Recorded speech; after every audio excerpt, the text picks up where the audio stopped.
1, 2, 3, let's get it started. This is the broadcast. All right, next on the broadcast, we're talking summer and family organization with a man who knows a thing or two about a crazy family life. He's got quadruplets. Stick around. We'll be right back. Welcome back to the broadcast. When it comes to knowing how to stay organized as a parent, no one knows it better than the father of quadruplets. I mean, learning to juggle that along with a successful business can make anyone an expert. Joining me now to talk about staying cool, calm, and collected this summer is Larry Katzen, author of And You Thought Accountants Were Boring. And I've been speaking to this man, and I can tell you firsthand, accountants are, in fact, not boring. Welcome to the broadcast. Thank you. Good to be here. Now, I have one kid who's 2.5. I couldn't imagine 1, 2, 3, 4 quadruplets. Right. 4 2-year-olds is a handful. I couldn't imagine it all. And literally, you know, we talk about organization, and organization is a key to success in our household. And frankly, I throw a lot of things in, you know, a hamper that takes care of everything. How do you stay organized, controlled, and focused with 4 kids of the same age all running around wanting your attention? Well, the most important thing is they have a wife that's organized.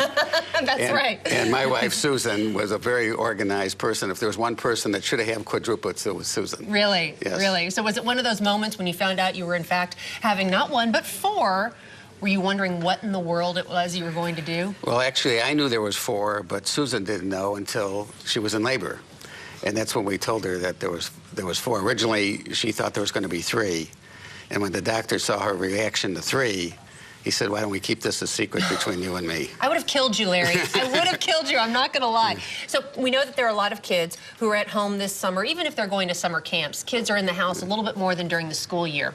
How can parents who are busy, like you were, running Arthur Andersen's Midwest division, how can parents stay organized this summer? Well, with us, it was difficult to do anything because if you had 4 separate kids with 4 separate interests, it's difficult to put them in 4 separate programs when you have 1 mother and 1 car. So what we did was we decided to buy a condo in Sun Valley, Idaho. We lived here in Dallas at the time, and it was nice to go up to Sun Valley without air conditioning. And if you talk to the kids today about what they loved most about growing up, they will say Sun Valley, Idaho.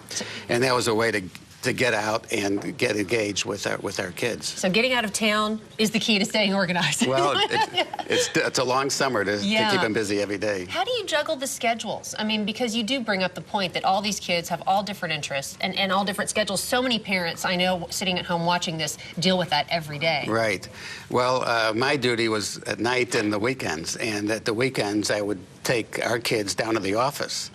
And they would sit at the typewriter and fool around or draw while I was catching up on some work, and then we'd go out to lunch and spend the day together. And it was a way to keep them entertained. You mentioned bringing your kids to the office. Larry, like I mentioned, when you were the managing director of Arthur Andersen's Midwest division. And when you tell people that, I'm sure they say, oh, you could write a book on that. Well, you did. You did, because that was one of the consulting companies that kind of got brought down with the whole Enron scandal. Yes, in fact, that was probably the most trying time for my family and my kids because 85,000 people lost their jobs at Andersen. And the Supreme Court later overruled that in a 9-0 decision, making it one of the fastest decisions ever in the Supreme Court.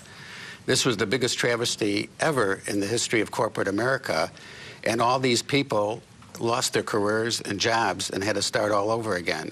And that was the impetus for me writing this book, to tell the truth, what happened, because Arthur Andersen did nothing wrong. The Supreme Court overruled this and vindicated us. You talk about being a parent, you know, you have 4 mouths and lives that depend on you to take care of everything. Right. And then when you lose what I bet was a nice salary when you were as the managing director of Arthur Andersen, what do you do next?